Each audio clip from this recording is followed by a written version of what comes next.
yeah, and subordinate theme. When we use the evaded cadence in the subordinate theme, yeah, what we are making is the weights of the subordinate theme to become we make the subordinate theme bigger or heavier, yeah, because we extend it, yeah. What did we say at the beginning of this lesson? We said normally main themes will not be the best hosts of evaded cadences, yeah, because they need to be clear, they need to be tight knits, yeah. So if they are tight knit, it means they are 8 bars, yeah, they are not longer than, yeah. While the subordinate theme will have these devices. So if this one is 8 bars, yeah, and it's in the tonic, yeah, and this is 12 bars, and it's in the dominant, yeah. So what sense is being highlighted? Is being enhanced, the sense of dominant. And what quintessentially means to have the dominant bigger? It fosters the closure or it fosters the projection? The projection. The projection, exactly, because the dominant can be linked with another dominant and can allow you to go, can allow us to go out the realm of the main theme. Yes. Why doesn't the same happen with the deceptive cadence though? It still extends the second theme. Because the deceptive cadence is less disruptive. It basically somehow closes what's going on before, yeah? It's more ornamental, the deceptive cadence. And I will use your examples. For you, it wasn't that difficult to use the deceptive cadence within the 8-bar structure and not even create any extension, because when you show me the examples, or IDC's examples that are also very well written, they work beautifully, they are deceptive cadences, and they didn't extend the theme at all. Yes. Yeah? I challenge you to try and do the same with evaded cadence, and you will see that you will find it much more difficult. Yes. Yeah, you don't have space, yeah, to do it. You can still do it probably, but it will sound far more artificial. Yeah, it will sound far less natural. It will be, yeah, it will not flow well. But with the deceptive case, it's fine. It's fine. It's at least, it takes less space. It's less disruptive, as you can see, of the general structure. You could use a deceptive case in the main theme, for example. It wouldn't be a problem to use it together. See the difference? Yeah. Yes. So, I continue. Let's see.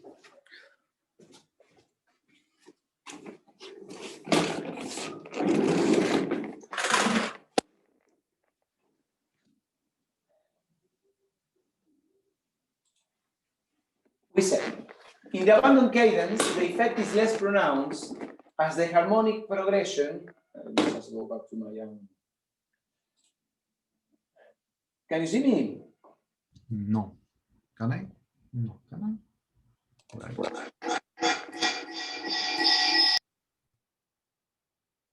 Okay. That's it. I'm here. Let me just unpin the.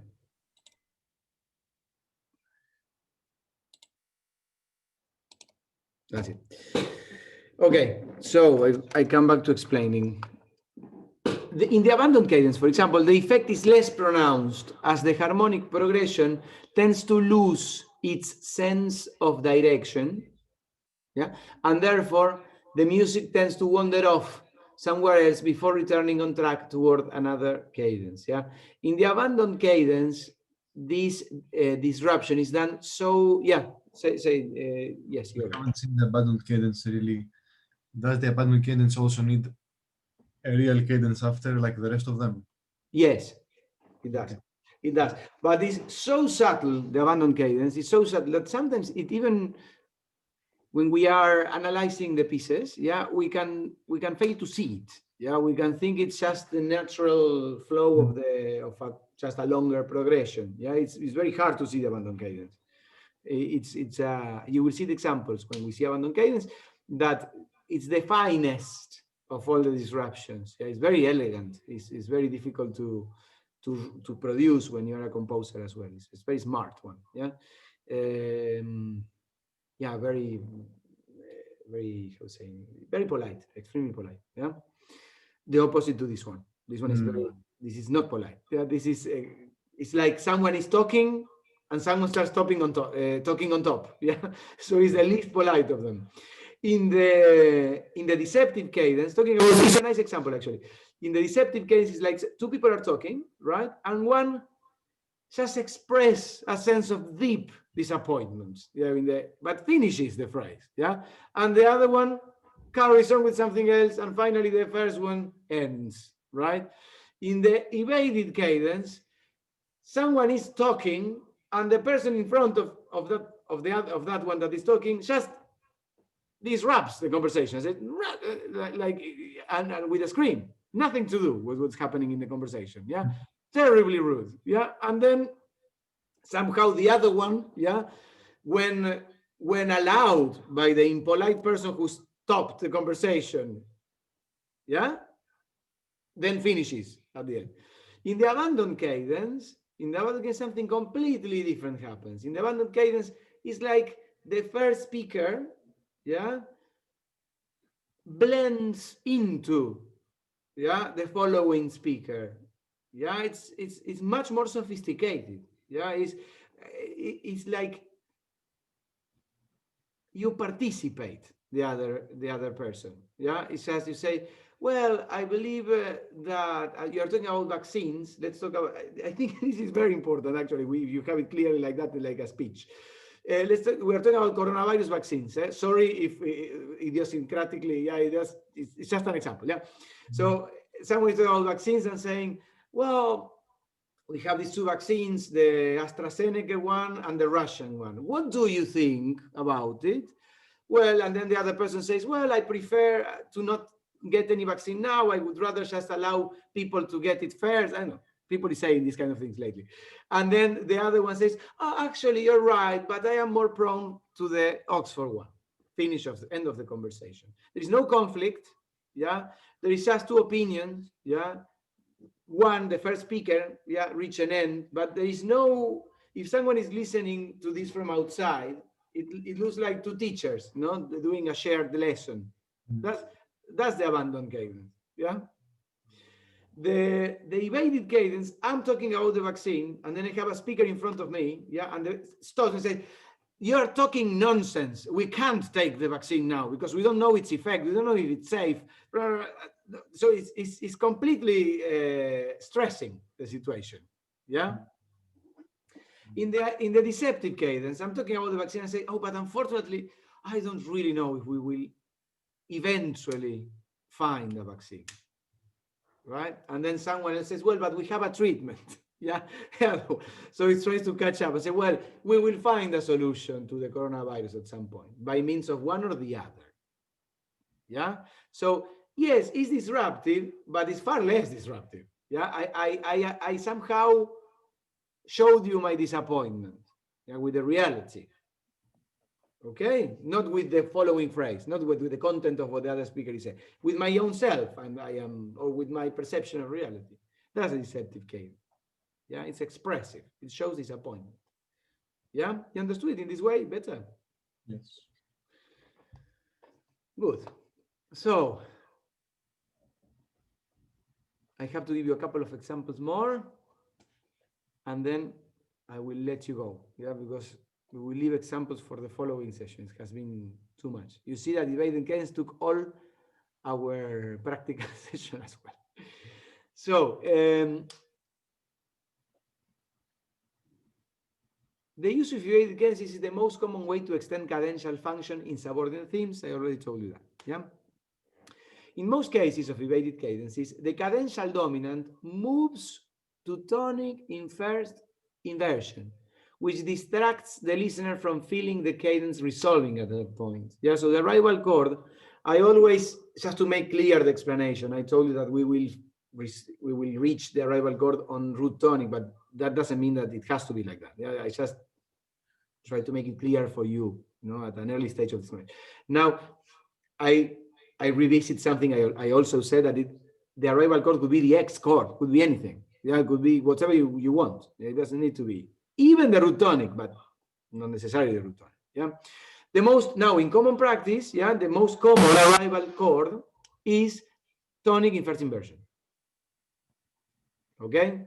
Because it distracts the listener from feeling the cadence resolving at the point of arrival of the arrival chord. The tonic in first inversion is particularly useful as it might be used as the beginning of another cadential progression. I think Georgios already saw the use of it, yeah, immediately. So what can be more fostering of another cadential or another highly goal-oriented phrase than a first inversion? That's why in common practice you find it very often, yeah. This cadential, new cadential progression can be evaded again, yeah. You can, this new cadential progression that you trigger with evaded cadence can actually be evaded again in the same fashion as the deceptive cadence can be chained. Yeah, the evaded cadences can also be chained. Yeah, it's fine. And it can be, as I showed you before, interchained. Yeah, you can use deceptive cadence, evaded cadence, deceptive cadence, evaded cadence. You can do anything that you like. Yeah. Or may finally bring an actual cadence. In order to facilitate the ending on the first inversion of the tonic, the cadential dominant may move, yeah, to another position just prior to the cadential evasion. Yeah, can happen, yeah, to facilitate. I have an example for that. So I will leave everything there. I have only delivered 25% of this topic or 30% of this topic, yeah? So we leave it there and we commit next lesson to it as well. Now, I would like to hear a bit of your questions. Now, I would like to make a block on that, okay? So, ask me questions and I will help you producing the questions. Evaded cadence touches syntax, touches harmony, touches elements of music, yeah, touches extension in terms of syntax, but in terms of long extensions, touches sonata form, yeah. So, do you have any questions related to anything of this? Yes, Yes, Annie. a lot. I'll start easy. Okay. Is it possible to create for the homework we're doing for the variations to include this evaded cadence within the variations? If you're brave enough. Okay. I would use it. I will help you a bit with that. If you want to use to make the last variation, Yeah. using the last variation, I would use it there. I wouldn't Okay. use it before. Yeah, I might use it in a middle position variation if it departs to, if it's similar to Kavalevsky, then when he did a variation on the intro, maybe there. Yeah, but it's not something you should use very often. The thing with variations is a very small form. Yeah, from all the classical forms is the simplest. Yeah, so yeah, that tells you everything. Yeah, if it's a simple form, it's not the best house for evaded cadence. Though in the end, yes, in the end you can use it. Yeah. Fantastic, thank you. And then the other question, and then I leave you just to ask, because if not, it's super long. For the next sessions, could we see examples like in different formats, not just like for sonatas and piano, but like maybe in opera or other like arrangements? Absolutely, and Okay. you will have a lot of fun with examples. Don't worry, because we have a lot of yeah. So you will find, if after seeing all the examples that I have prepared, you still need more, we can go and find them. Yeah. Perfect. Perfect. Yeah, I will give you examples of trios, of symphonies, of sonatas, of everything. Yeah. Perfect. Perfect. Yes, like in different arrangement. Vale, perfect. Yes. With multiple instruments for the piano, for everything, for the orchestra. Yeah. Oh, fantastic. All right. Yeah. So get ready. Yeah. And I think we will commit the next 2 lessons for evaded cadences. I might ask you to do a practical then on evaded cadences and try to find it in pieces that you're working on, or try to go out there and find examples. Yeah. Using, maybe I give you Mozart to one of you, Beethoven to another one of you, Clementi, and you go and find it. Yeah. For example, it could be, you brought up the topic of of operas. So I could give you, for example, Anna, I could give you some operas to find the Evaded Cadences, some operas by Mozart, which are easy to find in them. Yeah, so you could see Magic Flute, you could see the marriage of how to say in English? Well, I figure you could see, yeah. Thank you. Perfect. Don Giovanni for Beethoven, sorry, for Mozart. Yeah. No, I'm getting confused myself. For Mozart, yeah. Yes, So, Yeah. Fidelio is for Beethoven. Okay, so any other question, Iris? George, just go first. Yes. So would it be, because for the theme variation is not the best abandoned, but it's good for the coda. Is it good in general for any finale to put the abandoned? Again. Go again. The abandoned cadence applicable good for any type of form if it's on the finale? Like it, Yeah, the abandoned cadence is different. Is as it's very polite. I mean, it will be used. no, sorry, no bad. Evaded, wrong word. Evaded. The evaded cadence. If it can be used where, then can you go again? So I review. Yeah. I mean, it's hard to use in the theme variations, but you said it's good to use in the coda in the end. Yes, in the coda, yes. In any kind of theme, any kind of form of a piece. Yes. Yeah. Yes, Yeah. in any kind of, if you do a short ABA, you can also use an evaded cadence. Yeah, it's fine. But you have to, the use of an evaded cadence has to be hosted. Yeah, so an evaded cadence has to be hosted in the piece. So if you use an evaded cadence, for example, on A prima, no, on A prima, right?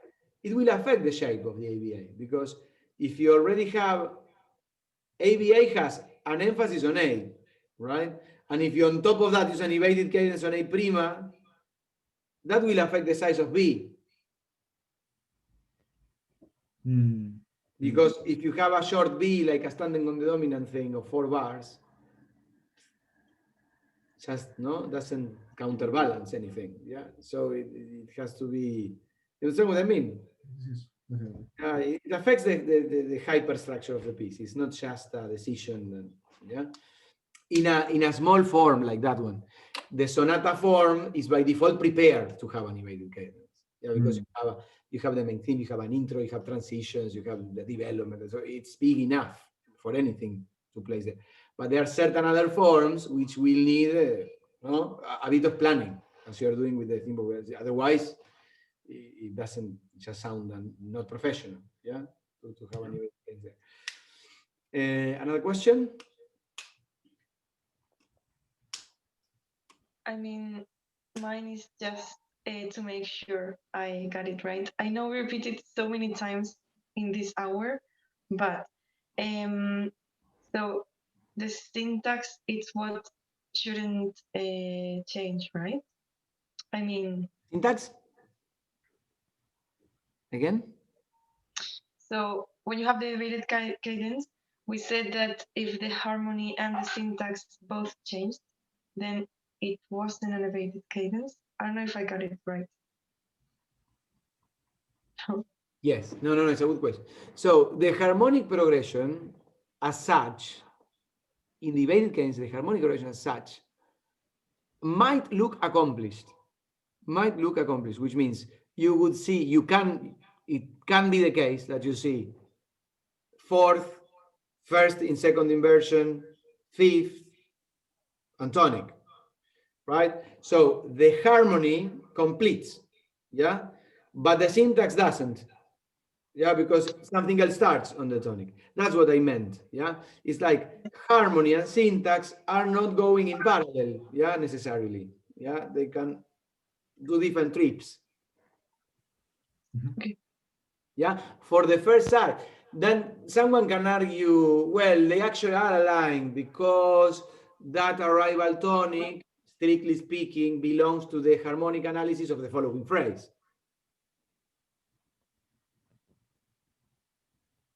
Yeah, it's a matter of controversy. Yeah, is that tonic resolving the harmonic progression from before or not? Well, we can talk for hours, but no. Yeah, but it. Yeah. Yes. Thank you. So what else? I have a question. Good. Does it have to be prepared by the dominant? Like, does it have to be a 5-1? Yes. Very good question. Yes, I like that question. Yes, the dominant has to be very powerful in the evaded cadence, being quintessential for the evaded cadence. Yeah. And the exception that I quoted at the beginning, the ornamental change of position of the dominant, actually aids to a powerful dominant, because the manner in which the dominant was changed actually enhanced the dominant effect. Yeah. So by all means, yeah, we need a powerful dominant, even by means of adding another bar on the dominant if it's necessary, like in that exception. Yeah, which actually is, I don't like to call that example an exception, because it's not an exception. It's going with the idea. No? It's just that it changes the position. Normally, Laura, the dominant, will not experience a change in position, like in that exception. Will be on root position and will not change the root position. Yeah, but if it changed, it would not quintessentially change. It would be just an ornamental change to have an evaded cadence. If it changed, not ornamentally, if it really changed the position substantially, for example, if the base note of the ornament of this change, no? I will say it again. If the note on the strong beat of the bar was affected by the change of position of the dominant, then we are facing something else. Yeah, maybe we are diluting the dominant. We are changing the support. Yeah.